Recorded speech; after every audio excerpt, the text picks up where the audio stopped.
Bonjour from Venice Beach. It's officially fall, and soon the holiday shopping season will be here.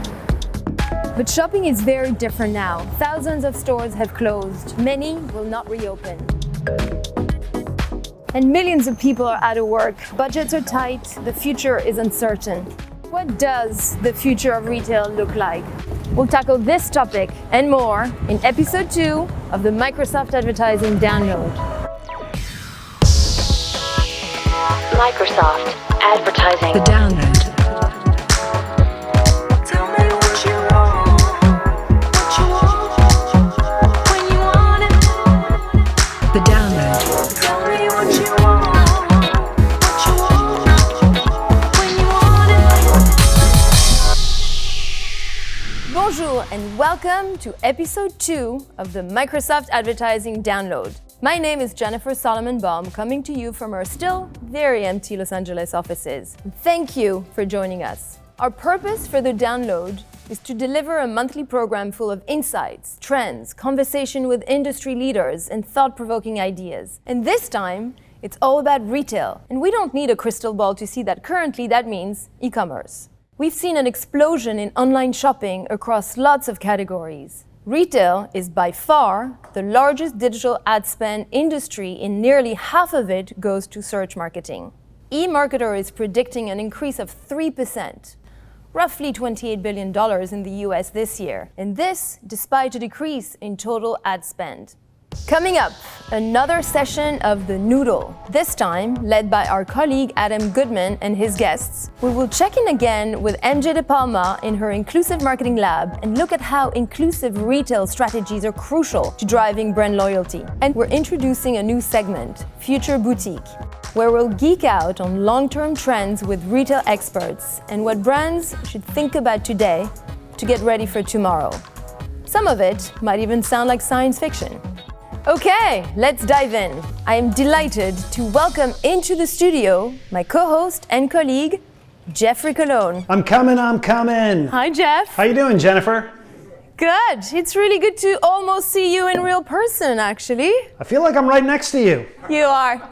How's the weather in Seattle? I hope it's not raining. It's 72 and sunny, just like in Los Angeles. Yep, as usual. All right, what else do we have in store for episode 2? Yes, we have a really great insight on retail from our London-based colleague, Thom Arkestal.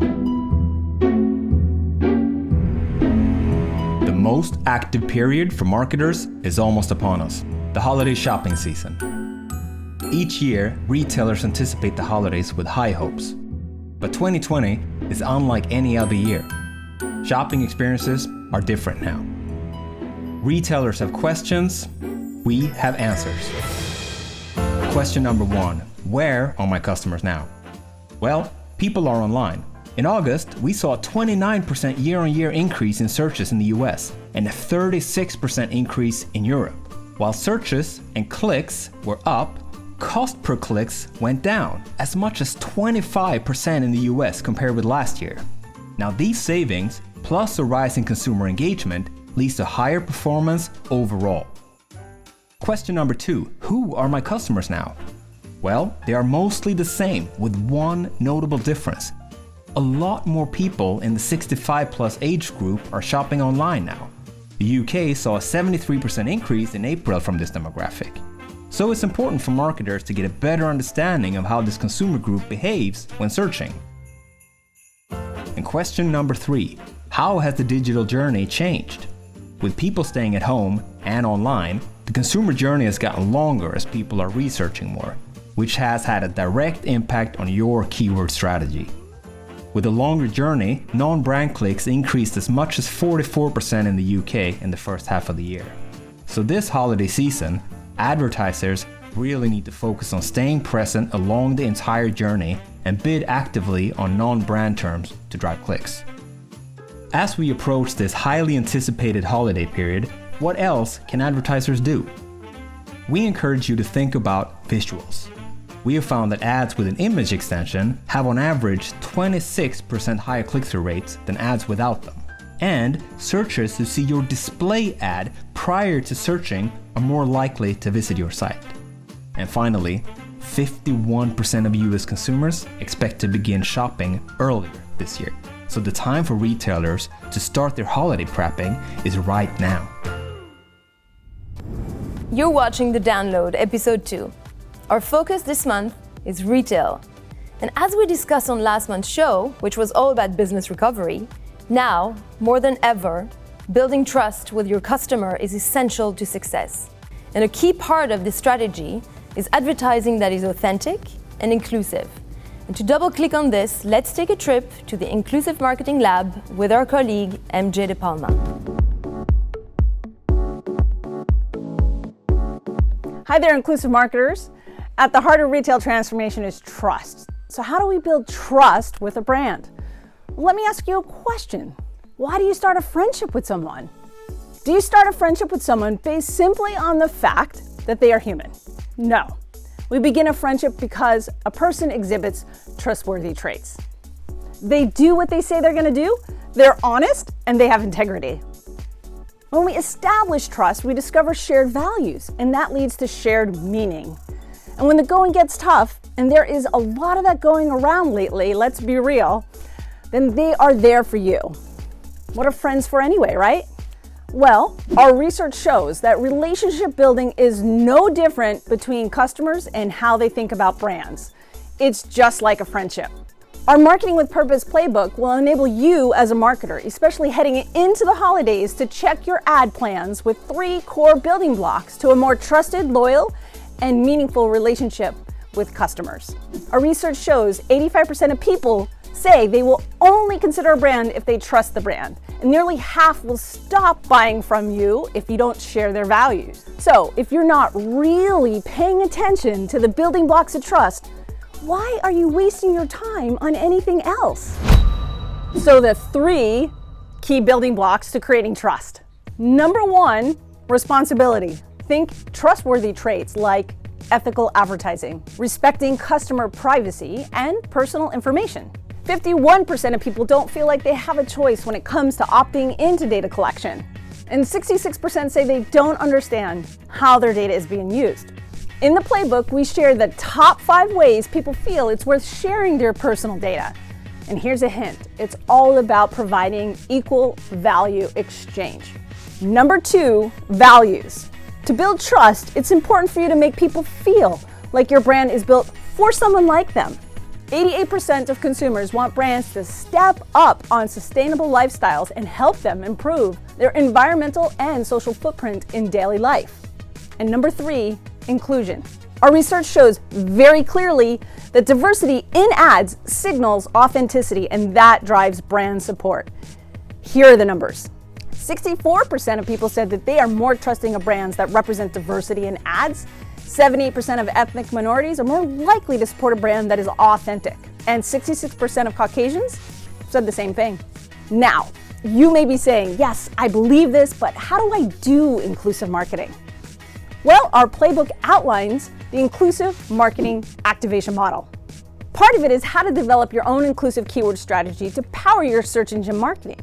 Because frankly, in a cookieless world, you better understand a variety of consumer decision journeys. This demands looking at diversity and mining for inclusive language cues to create a "this is a brand for me" experience. So we wrote the playbook that goes well beyond the basics.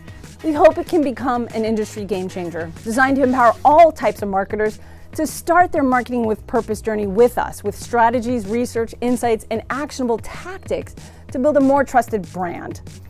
Jennifer, back over to you in LA. Thank you, MJ. It is that time of the show you've all been waiting for. It's time for a Noodle Segment. Our colleague Adam Goodman, down in Sydney, is hosting a panel of retail experts, and they'll discuss their holiday strategy. The 2020 holidays are definitely going to be different from any others we've known in our generation. Let's take a look. Hello, and welcome to the second episode of The Noodle, your monthly dose of what's top of marketers' minds. I'm Adam Goodman, and I'm joining you from here in Sydney, Australia. Today, we're going to be talking about retail, and more importantly, what's top of marketers' minds during this difficult time. We're joined by 3 amazing guests from around the globe. Hannah Jones, General Manager of independent agency Sparrow from here in Sydney. Abella Brown-West, Executive Vice President and Head of Media at Chinuity, joining from Chicago. And Ryan Garrow, Director of Partnerships and Client Solutions, joining from Portland, Oregon. COVID has impacted every category globally. What are some of the short, immediate-term brand strategies that you have had to adapt through to your clients in the holiday planning season ahead? The immediate strategies that we and our brands have been focused on is adapting to the changing search and behaviour trends and working with our clients to best meet their people's needs and being adaptive to products which are selling across our clients' websites. For example, when the trend of working from home kicked off, we worked really closely with the furniture and homewares brand Temple & Webster to make sure they were well placed to sell their office furniture products. Fashion clients have been hard hit, so we've provided trend insights at a product level so our fashion partners can adapt their catalogue to match this demand. There's also been a huge increase in new online customers, especially in Australia. So in the lead up to the holiday season, we're working with our clients to best understand their audiences and to make sure that the top and trending products have necessary stock. As we talk to our clients about optimizing, accelerating their programs, it really is taking a step back and looking at how COVID and other events of the year have truly impacted how consumers are going to market, and then taking those agile insights and making sure that we are applying them to the plans that we put in place for all clients. So we over-index on audience information all the time, but really this year it is truly embracing agility and making sure that we are getting these insights as quickly as possible to our clients and then making strong actions from that information. Merchants need to understand that there's going to be some changes to what you're currently spending, what your return on ad spend goals can be. An election coming up that is going to dramatically impact, no matter who wins the election, it's going to change things. And you as a retailer and an online business have to be able to pivot with that data. And so I'm expecting people to continue pivoting and moving ad spends around where it's making sense. But a lot of it comes down to, for our clients, is we have to re-strategize goals on a regular basis. What are you going to be shooting for on non-brand, new-to-file customers during this holiday season when competition goes up, but also conversion rates go up? Can all of you share some of your recommendations of how are retailers going to focus on the recovery stage? And what are some of the new or existing trends that you think are probably here to stay post-COVID? I love this question because for a number of years, brands and retailers have tried to really figure out online to offline. And so the trend that is here to stay, and I hope continues to grow, is that now that the gloves are off and people really need to lean in more into e-commerce and finding connection to buy online, pick up in store, that is going to stay now that the technologies and the infrastructure and retailers have started to think about how to do that and have successfully executed that over the past few months.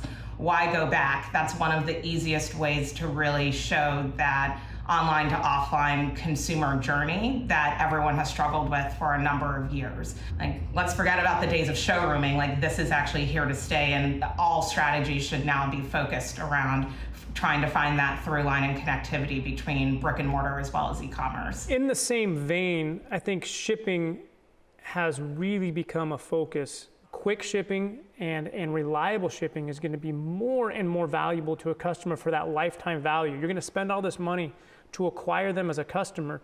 You need to make sure your product gets there and gets there in a way that makes them happy when they get it. And we're recommending for a lot of clients to start using shipping insurance, even customer facing. So customers may be paying a little bit more for their shipping, or paying for shipping insurance at least. Shipping's free. Pay a little bit for shipping insurance on the front end of the package. You get covered for things like porch piracy, which we've seen a dramatic uptick in large cities.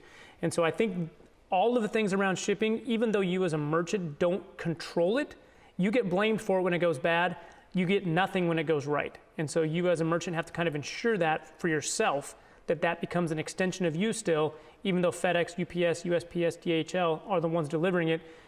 If they step on it and break it, it's going to be your fault and your bad review as a merchant. So you have to make sure you're preparing for that. I think that brands are going to win by giving their customers flexibility to pick up in store, free and express delivery times, or choosing delivery times, and just making sure that the experience the customers are having with you is as positive as possible. I think there's also going to be an increased demand in customer service teams, and customers expect relevant, up-to-date information on their orders and also stock levels. And it's really important to exceed customers' expectations, especially considering the large amount of new customers that are interacting with your brand for the first time. Ensuring that their experience is top quality from the first time they visit your site to when the product is delivered is so important, so that brands can retain these customers during this time. Thank you very much, Hannah, Abella, and Ryan, for joining us today on the Noodle. For all of the viewers, you can access the latest information, insights, tips, tricks, and trends on our new Retail Insights Hub, which with the link provided on the screen below. What is your reaction after reading article after article that retail is undergoing an apocalypse? A retail apocalypse. Flash warning, please do not visit deadmalls.com. Well, you can add to the trigger warnings to drive up the hysteria, or you can counter all the misled banter with expert discussion and guidance where e-commerce, retail, consumer behavior, and advertising all meet. Welcome to Future Boutique. We're joined here with Will Margaritas. Let's talk retail. Now, digital acted as an ad or an experience to push your physical retail for maybe the last 15 years. As we move through this decade, will physical act as an advertisement for all of the e-commerce and digital offerings? I think that we're absolutely going to be seeing a big shift in what physical retail is. It's not going anywhere. It's never going to be going anywhere. Obviously, there are still a lot of reasons why consumers want to be going to stores, but I absolutely think that we'll be seeing a big shift, and we're going to be seeing it tied much more cohesively to what's going on in e-commerce and digital commerce. There are a lot of reasons for this, of course. I recently saw a stat that 17% of consumers would actually prefer to do laundry than actually go out apparel shopping. It's not fun. We've all been there in the cramped changing rooms where we don't know where to put our jackets, don't know where to put the things we've already purchased. It's just a bad experience. The retailers that are looking very specifically in how to change this are going to be the winners. The first thing I'd say they need to do is start looking at their insights. Not only their insights for brick and mortar, but also for digital, to understand who's going to the different channels and why they're going there. It's just changing so rapidly.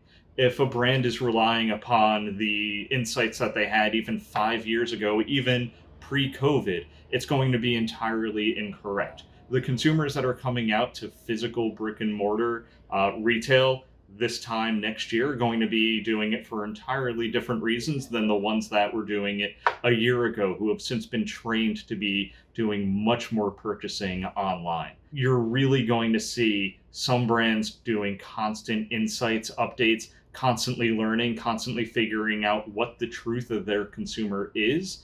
Those will be the brands that are advancing, and the brands that are relying on what they've always known about their consumer are going to be the ones that are lagging behind. You know, it's interesting you bring up the fact that people would rather, what was it that you said? They'd rather go do something else than do laundry. They do laundry. Do chores. Do chores than go apparel shopping. I mean, that might be one reason why I'm always wearing black t-shirts here. But like, what are ways that advertisers might change their pattern when they have some stats like that? Could you see them saying advertising more of an experience in a store? And what would that experience look like so that you actually get people, you know, wanting to go and apparel shopping? There, I would say, are two different ways to approach this. So the first is actually improving that in-store experience to really facilitate comfortable shopping and the shopping consumers want to do. This is rethinking beyond the packed shelves and coming into a store and having to go through endless aisles that are really floor to ceiling with product, and often the exact same product. There needs to be a refocus on discovery and making discovery something that is engaging rather than complex and overwhelming. There can be better checkout going on top of this as well. Amazon's figured out ways for us to check out without even ever talking to anyone. If you walk into Nordstrom, you can typically check out just by walking up to a salesperson that has a mobile device with an app. You're going to start seeing more stores have that app available to download so consumers can pick something up, scan it on their phone, check out, and never have to deal with anyone. At the same time, if brands really do want to succeed, they need to focus on those differentiators that really are the reason why consumers are coming into store instead of shopping online. There are a few reasons. There's the ability to see, feel, and touch. The ability to get something immediately and not have to wait the 2 days to 2 hours of online. And there's also that ability to ask for help. Whereas a lot of consumers don't want to talk to anyone on the shopping trip. A lot of those that are coming out to stores are doing it explicitly because they're not sure what they're looking for. They're not sure the difference between products. And in this case, that physical staff that's been properly trained and properly staffed is almost like an extension of media, where they're there to answer questions, to help make consumers feel confident in their purchasing decision. It's really an extension of a lot of the advertising where they can not only raise awareness, but help that consumer get rapidly down the funnel and make that purchase. You see a lot of brands reacting to what's going on in e-commerce by cutting back on staff, but a well-trained staff will lead to far better brick and mortar performance than just cutting back. This is all about shifting the mindset that brands have for brick and mortar and thinking of it beyond just sales per square feet and thinking it as an extension of that brand experience, thinking of it as part of media, all about that advertising, all about that brand experience, all about making that strong personal connection with the consumer that you can't make online. They might not be making that purchase in store, but now they know the product, now they know the brand, they know what the brand stands for, they know the values of the brand, they know the value of the product. They're going home, they're making their purchases online, and hopefully they're making repeated purchases. So the physical store becomes almost like the new billboard is where you're going toward here. Exactly. It becomes a billboard and it becomes almost a playground for consumers that want to learn more about the brand, where they can easily come in and again, see, feel, touch, experience, and they're doing it in the exact way that's tightly controlled by the brand. You're shifting from this physical space as a place to sell, and instead it's a place to provide an experience that's going to make the consumer want to be a part of the brand and want to purchase more. Will Margaritas, Senior Vice President of e-commerce from Reprise Media, thanks for joining us here on the Future Boutique. Thank you. Time now for another product pop-up. With a demo, here's our colleague, Carly Maverick. The best way for retailers to take advantage this holiday season is to use the same shopping feeds you're already working with in the Microsoft Search Network to create a new campaign for the Audience Network. It takes less than 45 seconds to set up. Let's take a look. Step 1, select Create a new campaign in the Microsoft Advertising UI. Step 2, set the goal of your campaign. For shopping, you'll choose Sell products from your catalog. Step 3, select Audience Ads as your ad type. Step 4, set your campaign name and set a daily budget. We recommend 10% of your search shopping campaign spend as a starting point. Then choose the correct store from your merchant center and select all products. We recommend no product filters to maximize your volume. Step 5 is where you'll set your audience targets. Any audiences should be layered on as bid only to maximize volume. Pay attention to the scale on the right to make sure your targeting isn't too narrow. Given there is so much rich information in the feed already, we highly recommend minimal targets, if any. Our universal event tag is required for this campaign type. By enhancing this tag, you'll also be able to choose dynamic remarketing as a targeting type, allowing you to go after cart abandoners. Step 6, we recommend a minimum of a $1.50 bid to start. Then, you can use bid modifiers specific to any targeting based on priority or performance. Final step, click save and watch the dollars roll in. No images? No problem. Utilize our Shutterstock partnership to access stock images for your image campaign. We recommend relevant lifestyle images that can both represent your brand and blend into the native experience of the page. You have the ability to recrop your image at the different aspect ratios to ensure it looks its best at every size. And all of this convenience leads to performance. Last holiday season, shopping campaigns utilizing dynamic remarketing on the Microsoft Audience Network delivered, on average, a 38% lower cost per acquisition and a 72% higher conversion rate than all other ad placements. Oh, and one more thing. This holiday season, more than ever, don't miss an opportunity to include ad copy about holiday promotions, curbside pickup, and expedited shipping dates. Native is a great way to push this message out to prospective consumers. 2020 began like every other year. And then, well, you know. This was no speed bump, but a cataclysmic wheels-off disruption. So, what did we do? We got to work. We rose to the challenge. Great work moves the world forward together. And well, we want to see yours.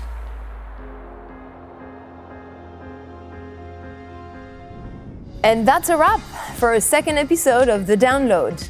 Please continue to reach out at thedownload@microsoft.com and give us feedback. Your opinion matters. And to make it even easier for you, we have a toll-free number.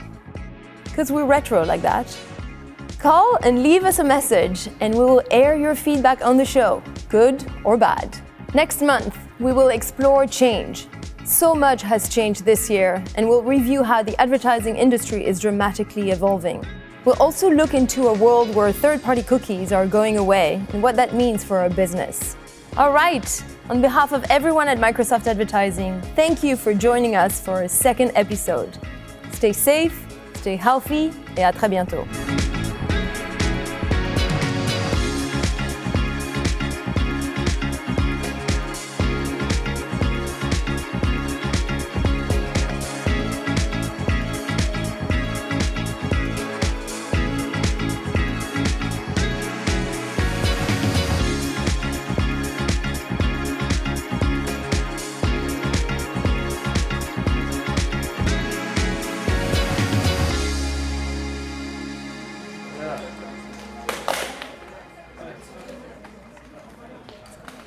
Hey everyone, what a great episode. That was great. Are you there? Hey, are you there? Can you hear me? Hello? Maybe I'm on mute.